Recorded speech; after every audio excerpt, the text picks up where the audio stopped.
اعوذ باللہ من الشیطان الرجیم بسم اللہ الرحمن الرحیم ولا يأتل أولو الفضل منكم والسعة أن يؤتوا أولي القربى واليتامى والمساکین۔ سورۃ نور کے فوائد و لطائف کا بیان۔ سورۃ نور کے آیت نمبر 22 میں اس بات کا بیان ہے کہ مصطح ابن اثاثہ رضی اللہ عنہ حضرت ابوبکر صدیق رضی اللہ تعالیٰ عنہ کے رشتہ دار تھے، اور وہ ماہانہ اس کو کچھ وظیفہ بھی دیا کرتے تھے، لیکن اہل عفق کے ساتھ شریک ہونے کی وجہ سے حضرت ابوبکر صدیق رضی اللہ عنہ نے قسم کھائی تھی کہ اب میں اس کو کچھ نہیں دوں گا۔ تو اس آیت میں اللہ نے فرمایا کہ فضل والے اور وسعت والے انسان کو چاہیے کہ وہ قسم نہ کھائے، رشتہ داروں کو دینے سے قسم نہ کھائے۔ تو یہاں اس آیت میں ابوبکر صدیق رضی اللہ تعالیٰ عنہ کو اولو الفضل والسعہ کہا گیا ہے۔ مفسرین لکھتے ہیں، تفسیر مدارک لکھتے ہیں کہ آیت ابوبکر صدیق رضی اللہ تعالیٰ عنہ کی فضیلت کی دلیل ہے۔ تو قرآن سے یہ بات ثابت ہو گئی کہ ولا یأتل اولو الفضل منکم والسعہ، ابوبکر صدیق رضی اللہ تعالیٰ عنہ صاحبی فضیلت ہے، ان کی فضیلت قرآن سے ثابت ہے، اور اس کی فضیلت سے انکار کرنا یہ قرآن کریم کا انکار ہے۔ سورۃ النور کا آیت نمبر 35، اس میں توحید کی مثال بیان کی گئی ہے۔ قرآن کریم کی مثالوں کو سمجھنا بڑی اہمیت کا حامل ہے، اور اللہ تبارک و تعالیٰ نے قرآن کریم کی مثالوں کو سمجھنے والے کو عالم قرار دیا ہے۔ وَتِلْكَ الْأَمْثَالُ نَضْرِبُهَا لِلنَّاسِ وَمَا يَعْقِلُهَا إِلَّا الْعَالِمُونَ۔ یہ مثالیں ہم بیان کرتے ہیں، اس کو عالم لوگ ہی سمجھتے ہیں، یعنی جو قرآن کی مثال سمجھتا ہے وہ عالم ہے، اور جو قرآن کی مثال نہیں سمجھتا وہ عالم نہیں ہے۔ بعض اہل علم جب قرآن کی مثال کو نہیں سمجھتے تو وہ روتے تھے۔ اس لیے اس میں آیت نمبر 35 کا پہلے میں ترجمہ بیان کرتا ہوں، اور پھر اس مثال کی تطبیق اور اس کی وضاحت کرتا ہوں۔ اللہ نور السماوات والارض مثل نورہ کمشکات فیہا مصباح المصباح فی زجاجہ الزجاجۃ کأنہا کوکب دری یوقد من شجرۃ مبارکۃ زیتونۃ لا شرقیۃ ولا غربیہ یکاد زیتها یضیء ولو لم تمسسه نار نور علی نور یہدی اللہ لنورہ من یشاء ویضرب اللہ الامثال للناس واللہ بکل شیء علیم۔ اس کا ترجمہ یہ ہے کہ اللہ ہی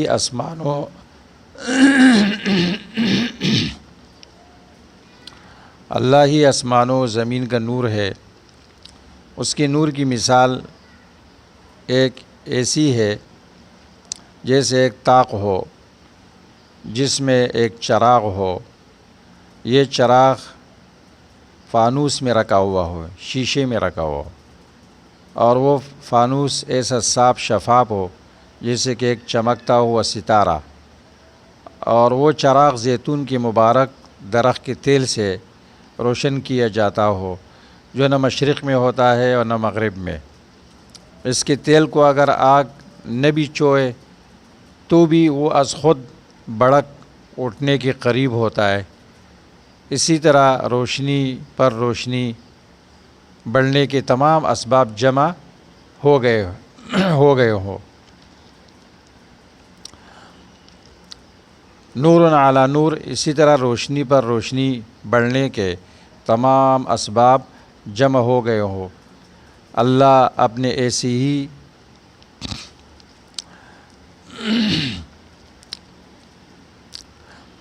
نور کی طرف جسے چاہتا ہے رہنمائی کرتا ہے، اور اللہ مثالیں بیان کر کے لوگوں کو سمجھاتا ہے، اور وہ ہر چیز کو خوب جاننے والا ہے۔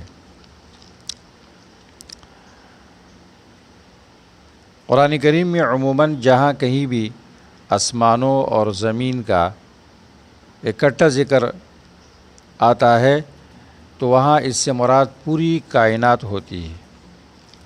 اللہ نور السماوات والارض معنی کیا ہوگا؟ اللہ تعالیٰ پوری کائنات کا نور ہے، یا پوری کائنات کو روشن کرنے والا ہے۔ نور بمعنی منور۔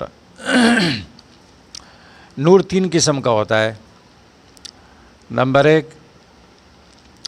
روشن چیزوں کا نور، مثلا سورج، چاند، ستاروں اور چراغ، یا برقی قمقموں کا نور، جس کے متعلق کہا جاتا ہے کہ روشنی کی رفتار 1,86,000 میل فی سیکنڈ ہے۔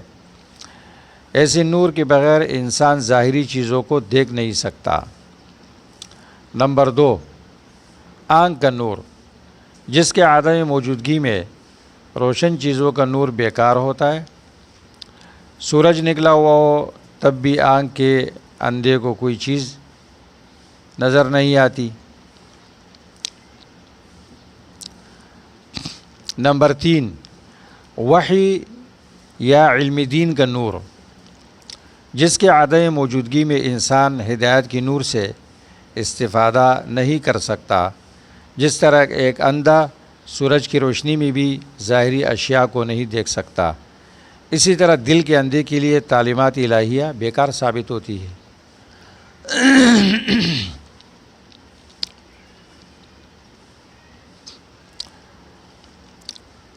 اس لیے آنکھ کا نور بھی خالصتاً اللہ کا عطیہ ہے۔ اس کی کیا ماہیت ہے، یہ سمجھنا غالباً انسان کی طاقت سے باہر ہے۔ اور اگر اللہ تعالیٰ کسی کا نوری بصارت چھین لے، آنکھوں کی روشنی چھین لے، تو کوئی طاقت اسے واپس نہیں لا سکتی، اور اسی آنکھ کی نور سے ہم کائنات کی اشیاء کو دیکھ سکتے ہیں۔ لہٰذا اصل مرکزی نور خود اللہ تعالیٰ کی ذات ہوئی، اور اسی کی نور سے کائنات کی ایک ایک چیز روشن ہے۔ دوسری طرف دل کا نور بھی خالصتاً اللہ کا عطیہ ہے، اور اسی نور سے انسان دلائل انفسیہ اور دلائل آفاقیہ میں، یعنی انسان کی ذات میں جو اللہ کی قدرت کی نشانیاں ہے اور کائنات کے اطراف میں، اس میں غور و فکر کرتا ہے، وحی الہی سے پیزیاب ہوتا ہے۔ جس کا مطلب یہ ہے کہ دنیا میں جس شخص کو نور و ہدایت حاصل ہوا یا جس مقدار میں حاصل ہوا، سب کچھ اسی نور سے حاصل ہوا ہے۔ بعض علماء نے یہاں نور کے معنی منور کیا ہے، اس لحاظ سے پہلی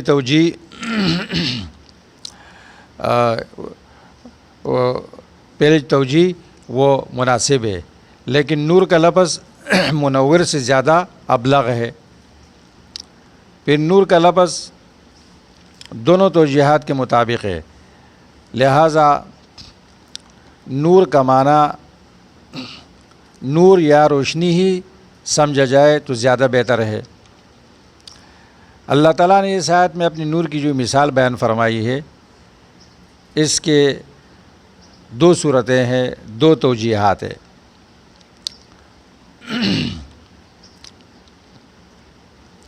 پہلی توجیہ کے مطابق پوری کائنات ایک طاق کی مانند ہے، اور اس میں چراغ کی روشنی کی مثال پیش کی گئی ہے، وہ اللہ کا نور ہے۔ باقی جو باتیں مذکور ہے وہ اس لحاظ سے ہے کہ ایک انسان زیادہ سے زیادہ اور صاف شفاف روشنی کا جو تصور اس دور میں کر سکتا تھا وہ پیش کیا گیا ہے۔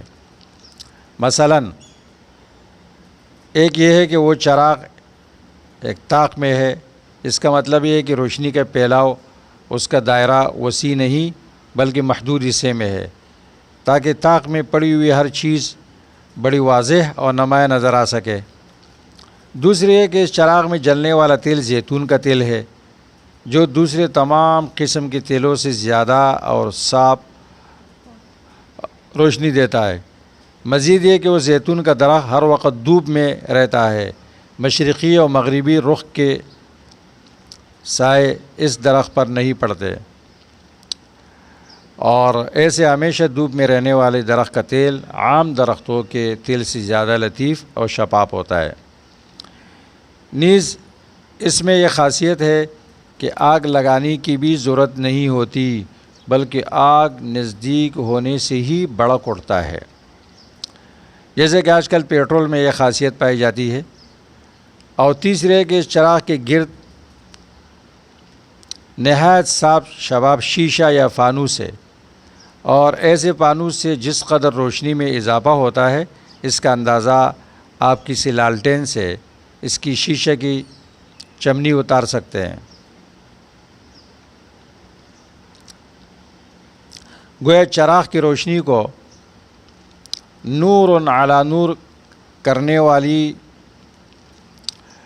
چیزیں تیار ہوئی، ایک تیل کی اعلیٰ کوالٹی، نمبر 2 صاف شفاف فانوس، نمبر 3 روشنی کا دائرہ بہت محدود۔ اب مثال کا مطلب یہ ہوا کہ اللہ تعالیٰ اپنے ایسی روشنی سے کائنات کی ایک ایک چیز کو منور کر رہا ہے۔ دوسری صورت مثال کی تطبیق،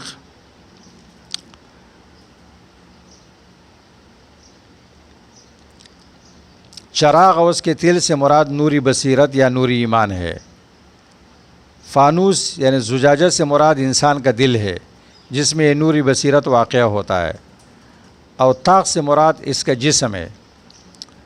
پھر جب ہدایت یا آیت الہی پہنچتی ہے تو ایسے شخص کی بصیرت اس کو قبول کرنے کے لیے پہلے ہی بےتاب ہوتی ہے۔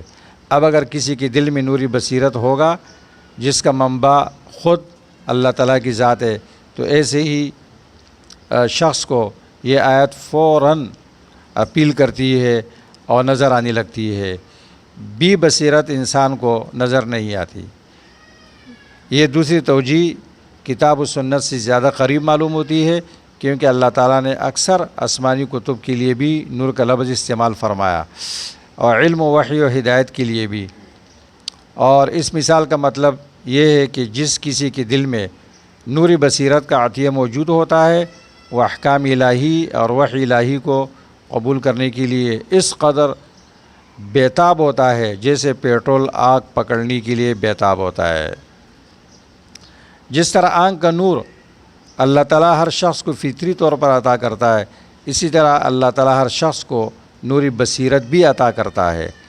اب اللہ تعالیٰ کا ایک دوسرا قانون یہ ہے کہ جس عزو یا قوت سے انسان کام لینا چھوڑ دے، وہ قوت اس سے چھین لی جاتی ہے۔ لہذا اللہ تعالیٰ کی ہدایت انہی لوگوں کو ہوتی ہے جو خود بھی اس سے کام لینے کی کوشش کرتے ہیں، اور جو شخص نور ہدایت کا طالب ہی نہ ہو، اور اللہ تعالیٰ زبردستی سے کسی کو ہدایت نہیں دیا کرتا۔ یہ اس مثال کی تطبیق ہے۔ اب دوسری مثال 39 نمبر آیت میں کافر کے اعمال کی مثال، اس کو سمجھنا بھی بہت لازمی ہے۔ والذین کفروا اعمالهم کسراب بقیعۃ یحسبہ الظمآن ماء حتی اذا جاءوا لم یجدوا شیئا ووجد اللہ عنده فوفاه حسابا واللہ سریع الحساب۔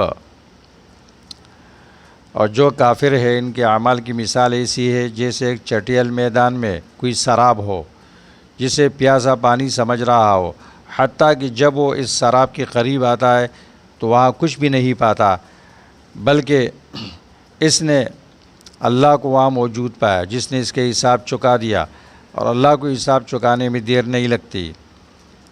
سراب اور شراب لغوی معنی میں فرق۔ عربی زبان میں ہر مشروب یعنی پینے کی چیز کو شراب کہتے ہیں، اور جو چیز بظاہر تو شراب نظر آئے مگر حقیقت اس کی برعکس ہو اس کو سراب کہتے ہیں۔ پھر اس لفظ کا استعمال ریت کے اس تودہ پر ہونے لگا جو دور سے ایک خاص زاویے سے سورج کی روشنی میں ٹاٹے مارتا پانی نظر آتا ہے، مگر حقیقتاً وہاں پانی کچھ نہیں ہوتا۔ عام کافروں و منافقوں کی مثال یہ دی گئی ہے۔ یہ مثال ایسے کافروں و منافقوں سے تعلق رکھتی ہے جو فی الجملہ آخرت پر ایمان رکھتے ہیں اور کچھ نیک اعمال بھی بجا لاتے ہیں، خواہ وہ نمود و نمائش کے لیے ہو۔ پھر انہیں یہ توقع بھی ہوتی ہے کہ آخرت میں انہیں اس کا اجر ملے گا، اور چونکہ ان کے اکثر اعمال اللہ کی مرضی کی نہیں ہوتی بلکہ ان کی اپنی مرضی کے مطابق ہوتے ہیں، تو اللہ تعالیٰ نے ایسے لوگوں کی مثال بیان کرتے ہوئے فرمایا کہ جس طرح کسی ریگستان میں ایک پیاسا دور سے چمکتی ہوئی ریت کو پانی سمجھ کر اس کی طرف جاتا ہے تاکہ اسے اپنی پیاس بجھائے، وہ پیاس کا مارا جب گرم ریت کا میدان طے کر کے دوڑتا ہوا وہاں پہنچتا ہے تو اسے وہاں کچھ نہیں ملتا اور سخت مایوس اور درماندہ ہو جاتا ہے۔ یہی حال اس کافروں کا ہے۔ موت کا وقت ان کے لیے سراب ہے اور وہ توقع لگائے بیٹھے ہیں کہ انہیں ان کے نیک اعمال کا بدلہ ملے گا، مگر کفر، نفاق اور شامت اعمال کی بنا پر انہیں وہاں کچھ بھی اعمال کا بدلہ نہیں ملے گا۔ جس طرح پیاسے کو سراب تک پہنچنے میں تھکاوٹ اور گرمی کی شدت بھی جھیلنا پڑی تھی، اسی طرح ان لوگوں کو ان کے برے اعمال کا بدلہ جہنم کے عذاب کی صورت میں دیا جائے گا۔ اب دوسری مثال،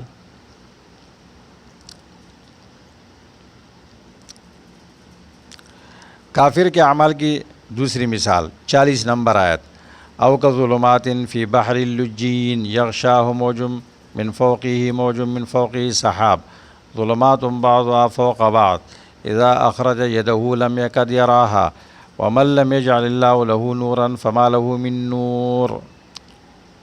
سورۃ نور ہے نا، نور، نور کا لفظ اس میں بہت زیادہ ہے۔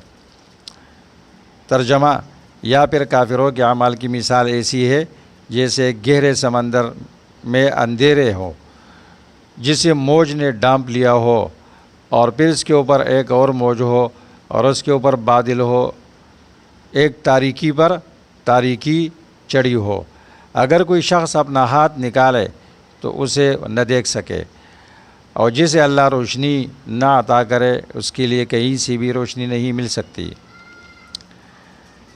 یہ ان کافروں کی مثال ہے جو اپنے کفر میں پکے اور ہر دڑم ہے، اور وہ صرف اللہ کی نافرمانی اور رسولوں کی تکذیب پر اکتفا نہیں کرتے بلکہ رسول اور مومنوں کو اذیتیں اور دکھ بھی پہنچاتے ہیں اور اللہ کی راہ روکنے کے لیے ہر وقت سرگرم عمل رہتے ہیں۔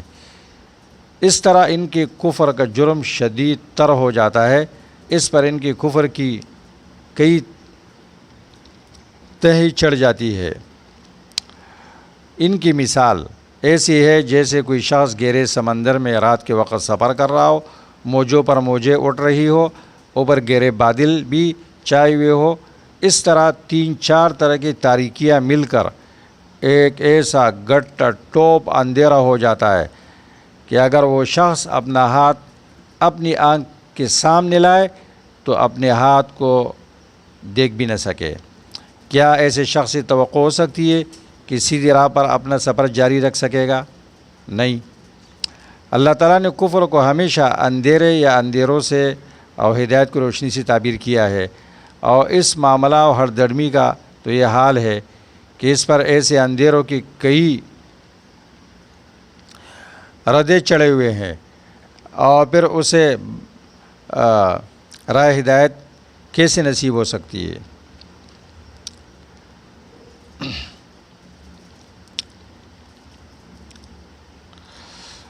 تو اس لیے کافر کا دل وہ گہرا سمندر ہے، اس کے اندر کفر ہے، اس کے اندر شرک ہے، اس کے اندر بدعات ہے، اس کے اندر رسومات ہے، اور اس کے اندر ہر درمی ہے، اس کے اندر بغض ہے، حسد ہے، ظلمات بعضها فوق بعض۔ وہاں مومن کا دل نور علی نور، یہاں ہے ظلمات بعضها فوق بعض۔